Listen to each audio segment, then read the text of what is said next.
Today I would like to discuss you about the matter around us. In previous chapter we had discussed about how the matter exists in three states. Okay, we can continue now the remaining.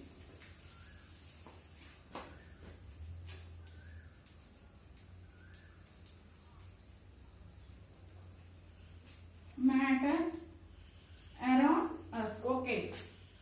Once again we are recalling what is meant by matter. Anything that occupies space and has mass is called matter. Okay, this matter is made up of a very teeny particles. The matter is made up of a very teeny particles. Matter is made up of a very teeny particles. Okay, now we are discussing about the first topic. Can matter change their state? Can matter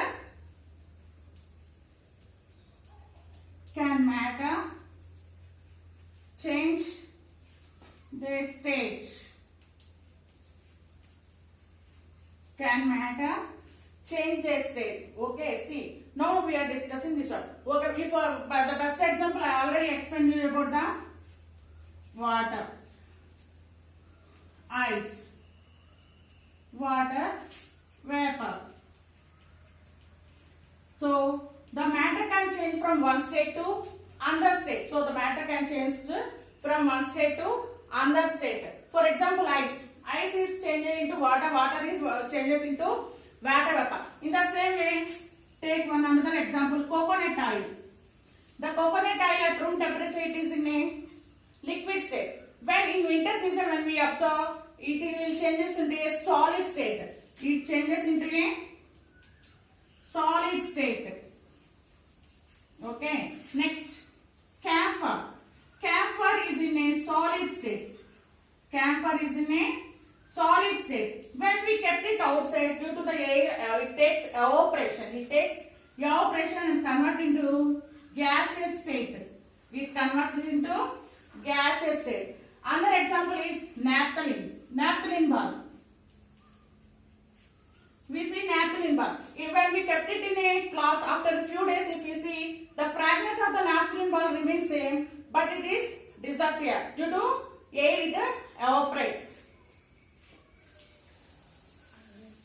It evaporates. Next, see next topic. How small are the particles?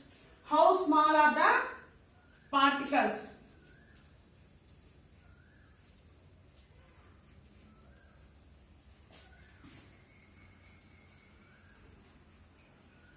Okay, see how small are the particles. We know that matter is made up of a very teeny particles. So in that teeny particles, how the matter exists and see. Let us take one example. Take one beaker. There is a 100 ml water. To that add KMnO4 solution. KMnO4 means potassium permanganate solution 10 ml. Then the water will changes into a pink color. Take another 4 beakers with 90 ml water. Take another beaker with 90 ml water. Okay. Take from this 100 ml, take 10 ml water. Take 10 ml water and pour it in this beaker. The color of the water changes to pink. Next, take another 10 ml and pour in this beaker. It also changes to pink. Take another 10 ml water and add to this. It also changes to pink. Another 10 ml. Change to pink. See, the intensity of the color will change. Means in the first beaker, the color of the water is very thick pink. Going on, the color of it will decrease. Here, the light color pink will absorb. Means we can understand one little quantity of KMnO4 contains how many particles? Very teeny particles. See, the intensity of the color will changes. The pink color will remain same, but intensity will changes. So we can say that how small are the particles present in the matter. Next topic. How particles are arranged in matter? How particles are arranged matter.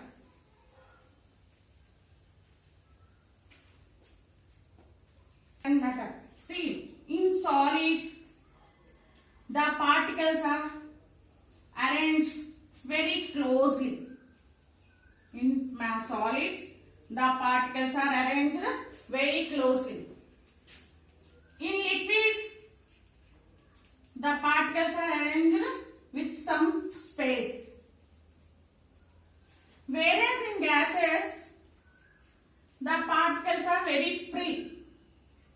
Okay, the particles are arranged very free. So, when we add for example, take sand. In the sand, the particles are very close. If we pour a water, the water will not, the soil will not absorb. The sand will not absorb the water. The water will come outside. For example, if we take a clay, the clay has a particles very freely. So the clay will absorb water. In the same way, solids have no space.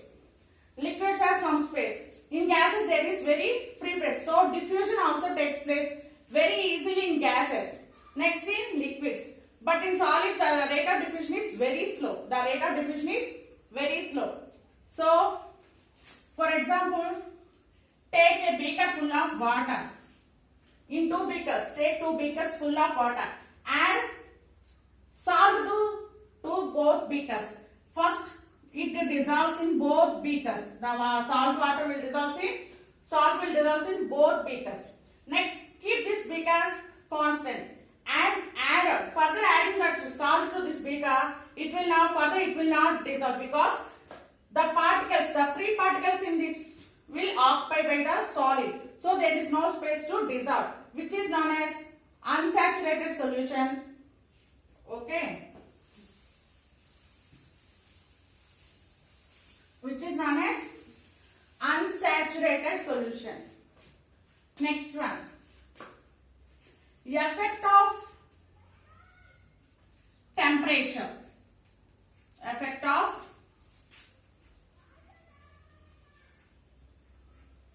temperature.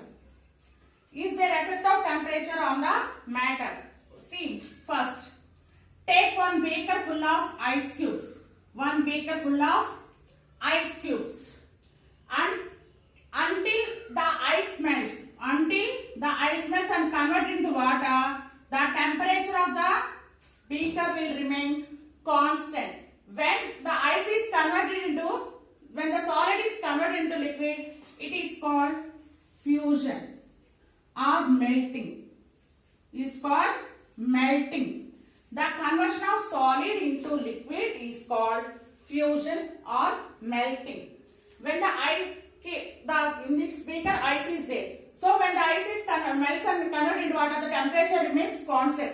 When the temperature reaches to room temperature, nearly 25 degrees centigrade, then the temperature slowly increases. Okay, the temperature slowly increases. Next, when we heat this beaker, the temperature automatically rises. And when the temperature reaches to 100 degrees centigrade, the water starts boiling. The temperature at which the water starts boiling is called boiling point. So the melting point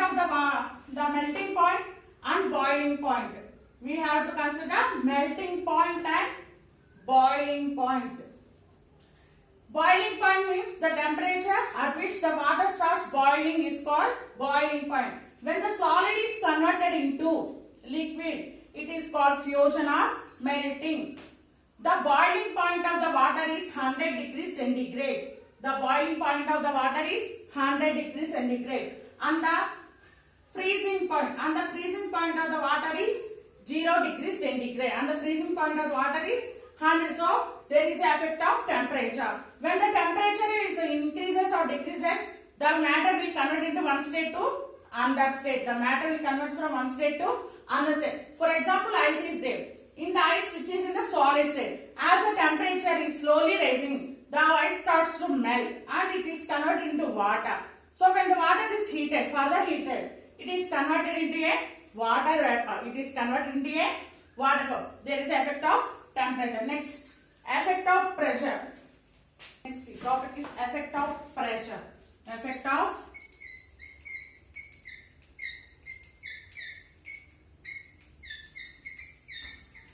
pressure. The effect of pressure on a matter. The effect of pressure on a matter. Let us consider a carbon dioxide which is in a gaseous state. The carbon dioxide is in a gaseous state. If we decrease the temperature to 1 atmosphere, if we decrease the pressure to 1 atmosphere, the carbon dioxide is converted into a solid carbon dioxide. The carbon dioxide is converted into a solid carbon dioxide which is known as dry ice. Which is known as dry ice. Solid carbon dioxide which is known as dry ice. Which is known as dry ice. The temperature is 0 degrees centigrade or 273 Kelvin. The temperature is measured in the form of Kelvin also.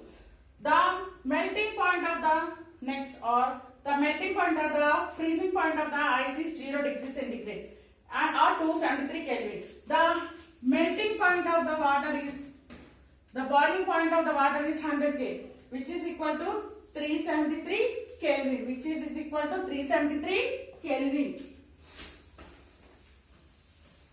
Next, evaporation. Next, evaporation. What is meant by evaporation?